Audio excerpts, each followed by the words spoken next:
دیکھا حضرت یوسف علیہ السلام کو بے پناہ محبت کیا کرتی تھی۔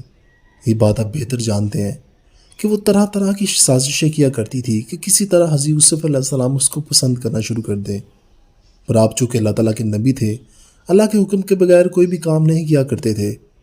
آپ نیک، پرہیزگار، نہایت ہی حیا والے انسان تھے۔ تو ایک مرتبہ ایسا ہوتا ہے کہ زلیخا اپنی ایک نوکرانی کو، جو کہ ان کے ساتھ ہی رہتی تھی، اس کو کہتی ہے کہ اس کو اس کمرے میں لے آؤ۔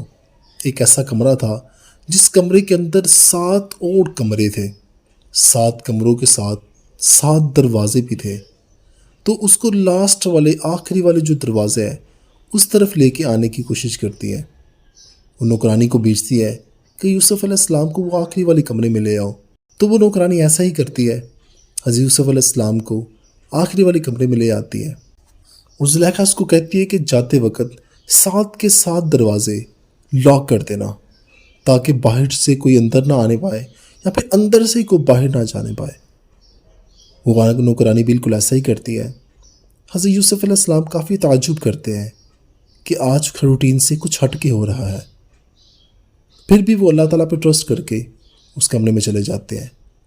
وہاں جانے کے بعد کیا ہوتا ہے کہ زلیخا حضرت یوسف علیہ السلام کو اپنی طرف مائل ہونے کی ترغیب دیتی ہے، یعنی کہ حضرت یوسف علیہ السلام کو اپنی طرف مائل کرنا چاہتی ہے۔ آپ چونکہ پیغمبر تھے، آپ اس کی ممانعت کر دیتے ہیں اور اس کو سیدھا جواب دیتے ہیں کہ میں بالکل ایسا نہیں کر سکتا۔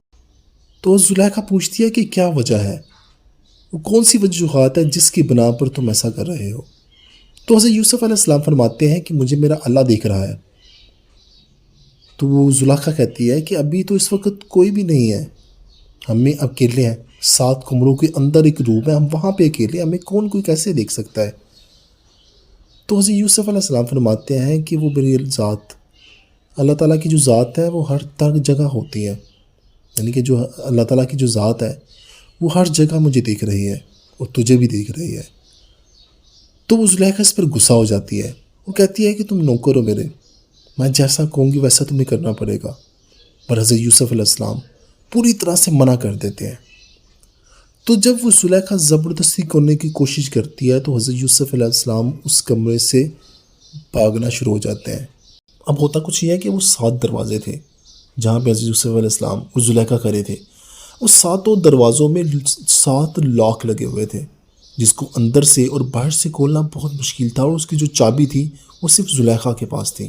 تو حضرت یوسف علیہ السلام چونکہ اللہ پہ بہت زیادہ ٹرسٹ کرتے تھے، تو آپ ان دروازوں کی طرف اللہ پہ ٹرسٹ کر کے بھاگ نکلتے ہیں، حالانکہ وہ آپ جانتے تھے کہ اس کے اوپر لاک لگے ہوئے ہیں، پھر بھی آپ ان دروازوں کی طرف بھاگنا شروع کر دیتے ہیں۔ تو کیا ہوتا ہے کہ وہ جو دروازے ہیں 7 لاک ہیں، ایک ایک کر کے اللہ تعالیٰ کے حکم سے خود جو ہے وہ کھلنا شروع کر دیتے ہیں۔ تو جب یہ زلیخا دیکھتی ہے تو زلیخا حضرت یوسف علیہ السلام کے پیچھے بھاگتی ہے، حضرت یوسف کو پکڑنے کے لیے اور زبردستی کرنے کے لیے۔ تو اسی طرح حضرت یوسف علیہ السلام پہلے دروازے سے نکلتے ہیں، دوسرے سے نکلتے ہیں، تیسرے سے نکلتے ہیں، پھر چوتھے دروازے تک جب پہنچتے ہیں تو زلیخا حضرت یوسف علیہ السلام کے پیچھے جو کرتا ہے اس کو پکڑ لیتی ہے بھاگتے بھاگتے، تو وہ کرتا پیچھے سے پھٹ جاتا ہے۔ تو جیسے ہی 7واں دروازہ کھلتا ہے تو امیر مصر سامنے کھڑے ہوتے ہیں، تو زلیخا پیچھے بھاگ رہی ہوتی ہے۔ تو امیر مصر معاملے کو دیکھ کر کافی حیران اور پریشان ہوتے ہیں، دیکھتے ہیں کہ کیا چل رہا ہے۔ تو کیا ہوتا ہے کہ جو زلیخا ہے وہ سارا جو بلیم تھا وہ حضرت یوسف علیہ السلام پر ڈال دیتی ہے، اور یہ کہتی ہے کہ یہ شخص مجھ سے زبردستی کرنا چاہ رہا ہے، ہم نے اس کو اتنا پیار اور محبت سے یہاں پہ رکھا۔ تو عزیز مصر جو ہے وہ چونکہ اس کی بیوی تھی تو وہ اس کی طرف زیادہ اٹریکٹ ہوتا ہے۔ حضرت یوسف علیہ السلام کہنے کی کوشش کرتے ہیں کہ بالکل ایسا نہیں ہے، اسی نے مجھے بلایا تھا اور اللہ تعالیٰ میرا گواہ ہے۔ تو عزیز مصر کہتے ہیں کہ اگر تمہارے پاس کوئی گواہ ہے تو لے کے آؤ۔ تو حضرت یوسف علیہ السلام کہتے ہیں کہ ہاں ایک گواہ ضرور ہے، جب میں آ رہا تھا تو میں نے رستے پہ دیکھا تھا کہ بچہ رو رہا تھا، تو میں نے بچے کو چپ کروانے کی کوشش کی، مگر وہ پہلی مرتبہ ایسا ہوا کہ وہ نہیں چپ ہوا، تو وہی میرا گواہ ہے۔ تو یہ دیکھ کر عزیز مصر کافی جو ہے وہ حیران ہو جاتا ہے کہ ایک بچے کی گواہی کیسے ہو سکتی ہے، وہ بچہ تو بھی بول بھی نہیں سکتا۔ تو اس بچے کو بلایا جاتا ہے، بچہ رو رہا ہوتا ہے، تو حضرت یوسف علیہ السلام اس کو فرماتے ہیں کہ میری گواہی دو اللہ کے حکم سے. تو بچہ جو ہے وہ اللہ کے حکم سے بول پڑتا ہے کہ ہاں، زلیخا نے جو ہے وہ اس طرح کی حرکت کرنے کی کوشش کی ہے. حضرت یوسف علیہ السلام بالکل پاک اور صاف ہے. اس کی گواہی یہ ہے کہ اگر کرتا آگے سے پٹا ہوا تو حضرت یوسف علیہ السلام جو ہے وہ گناہ گار ہے، اگر کرتا پیچھے سے پٹا ہوا تو زلیخا گناہ گار ہے. تو عزیز مصر جو ہے وہ پیچھے سے دیکھتے ہیں کرتے کو، تو کرتا چونکہ پیچھے سے پٹا ہوتا ہے، زلیخا پیچھے سے پکڑتی ہے تو خود بخود پھٹ جاتا ہے. تو اس سے حضرت یوسف علیہ السلام پاک ظاہر ہوتے ہیں.